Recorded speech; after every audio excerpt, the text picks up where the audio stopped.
public s'ouvrait à Johnny. Il ne lui restait plus qu'à séduire les familles.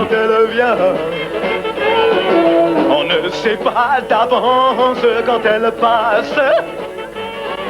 Par où elle commence, d'où elle vient. Oui. Il faut saisir l'amour, l'amour, l'amour, l'amour. À 18 ans, il aima Patricia Viterbo, une douce starlette promise à un destin tragique. Comme toutes les filles de son âge, elle rêvait de consoler le petit garçon perdu. Ce ne fut qu'une passion d'été, mais l'âme à fleur de peau de Jean-Philippe et son grand cœur cassé de naissance donnèrent à la révolte de Johnny le romantisme qui lui manquait. Triomphe, Jaguar, Harley-Davidson. C'était alors les cavales de la conquête, les chariots de l'évasion.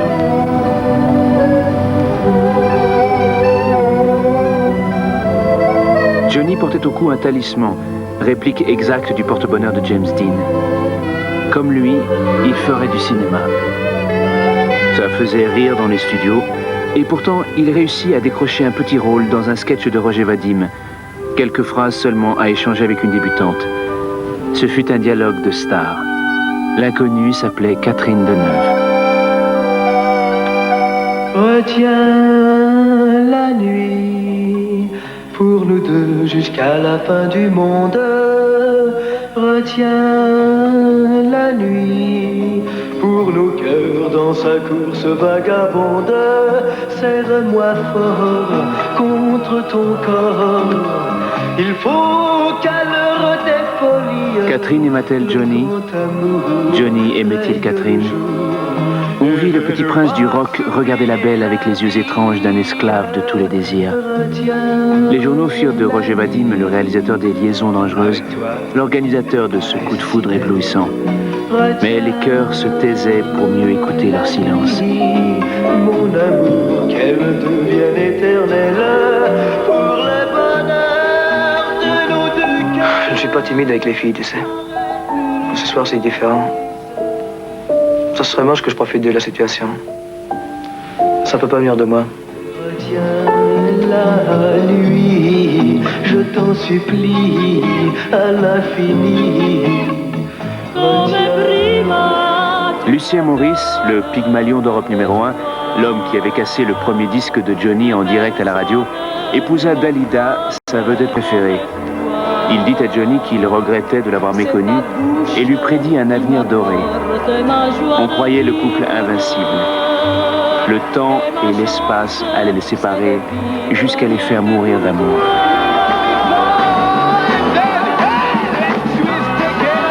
Le 20 septembre 1961, Johnny passa pour la première fois en vedette à l'Olympia. Bruno Cocatrix avait pourtant juré qu'il n'y mettrait jamais les pieds.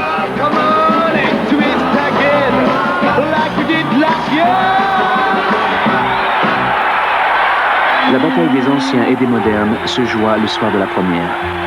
Les jeunes occupaient en masse les balcons et le promenoir, et la vieille garde du tout Paris formait le carré à l'orchestre.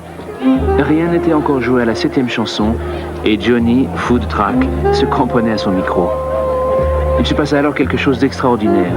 Un vieux monsieur, très droit, se leva au premier rang et cria « Bravo jeune homme, vous êtes fantastique ». C'était le maréchal Juin, le héros de Monte Cassino. Les murs tremblèrent sous les acclamations. Ce succès, il le devait aussi à son impresario, Johnny Stark, qui veillait sur lui comme le père que Jean-Philippe n'avait jamais connu. Le twist, ça veut dire mieux des hanches. C'est un genre de...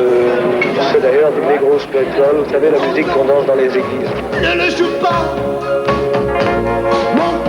Pourtant, si l'ordre entrait dans sa vie, son cœur restait désespérément vide. Jusqu'au jour où le destin le conduisit à un spectacle de Vince Taylor. Ce soir-là, il repéra une petite blonde merveilleusement bien faite, chaperonnée par un frère sourcilleux. Elle chantait, elle aussi, depuis 1 an à peine.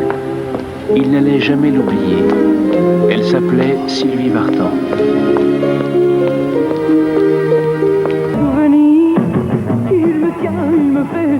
Sylvie était l'enfant heureuse d'une famille d'émigrés bulgares soudés par les épreuves. Son éducation très soignée renforçait ses qualités d'équilibre, de sérieux et de lucidité. Elle regardait la vie en face. Vous auriez envie de vous marier? Oui, j'aimerais beaucoup me marier. Pourquoi? Parce que j'ai l'impression que ça doit offrir une stabilité et que dans le métier que je fais, c'est très important. Quand 8 mois ou 5 mois par an, on est obligé de partir en tournée, on a besoin d'avoir moralement un appui et de se dire je suis mariée, j'ai quand même un foyer, j'appartiens à quelqu'un, enfin. Le mariage, on en parlait beaucoup, mais on n'en était pas encore là. Johnny rentrait des États-Unis. Il était passé par Nashville, la Mecque de la musique, accompagné des propres choristes d'Elvis. Il était temps de se remettre au travail. Pour la première fois, Johnny réussissait à oublier près de Sylvie l'angoisse du petit garçon perdu de la Trinité. Il s'épanouissait dans cette oasis inespérée de sa courte vie à 200 à l'heure. On ne lui pardonna pas.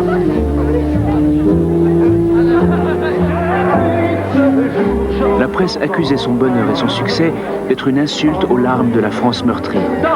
On mit en doute et son talent et son intelligence. En fait, tout ceci n'était qu'hypocrisie. Ce qu'on lui reprochait d'abord, c'était de gagner et de dépenser trop d'argent. Mais tout de même, est-ce que vous ne trouvez pas que votre succès, justement, est un peu exagéré? Bien, il se trouve que l'argent des gens, je ne vais pas le prendre dans leur poche. S'ils veulent me le donner, c'est parce que ce que je fais leur plaît. Je ne sais pas combien de temps ça durera, peut-être que demain ce sera fini. Au lieu de recevoir 10 ou 20 coups de téléphone dans la journée, j'en aurai plus. Il n'y aura plus de coups de téléphone, on ne se demandera pas ce que j'aurais fait de mon argent. Enfin, il se trouve que pour l'instant ça marche. Je ne sais pas combien de temps ça durera. Enfin, pour l'instant ça marche. Seul Salut les copains, l'hebdomadaire de Daniel Philippaki, prenait sa défense et le sacra l'idole des jeunes.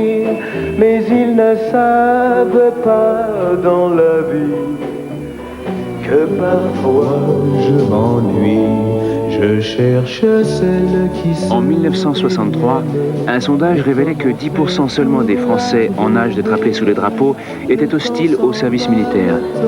Johnny ne se posait même pas la question. Elvis, mobilisé en grande pompe, avait accepté avec le sourire toutes les contraintes de l'uniforme. Comment Johnny aurait-il pu se dérober? C'était un point d'orgue dangereux dans sa carrière comme dans ses amours. Il fit pourtant savoir que l'année suivante le verrait sous les drapeaux. Pendant 6 mois, Eddie, le frère de Sylvie, surveilla étroitement sa sœur. Et Johnny, pourtant si vif à saisir les plaisirs passagers, restait interdit et timide devant la grande passion qui flambait maintenant dans son cœur. Pour moi la vie va commencer. Et puis, le cinéma réunit les deux amants aux rives de la Méditerranée. Il y avait le feu du soleil, les caresses du sable et des vagues.